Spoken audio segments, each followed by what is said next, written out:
ఈరోజు మా వీధి వినాయకుడికి ప్రసాదం చేద్దామని ఇలా కట్టె పొంగల్ అని చెప్పి కట్టె పొంగల్ తయారు చేస్తున్నాను.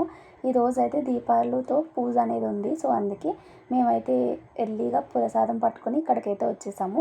సో మాతో పాటు చాలా రకమైన ప్రసాదాలు అయితే వినాయకుడి కోసం చేశారు.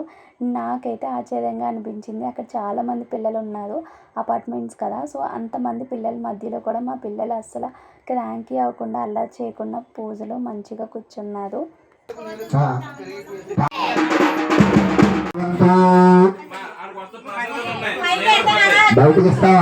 ఫైనల్లీ పూజ అంతా కంప్లీట్ అయిన తర్వాత పిల్లల్ని ఇలా గుంజీలు తీయమన్నారు.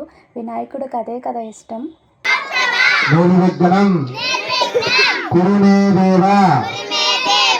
సకల కార్యేషు సర్వదా లంబలు వేసుకోండి. అపరాధ నమస్కారాన్ని సరస్వంతి నమస్కారం చేయండి.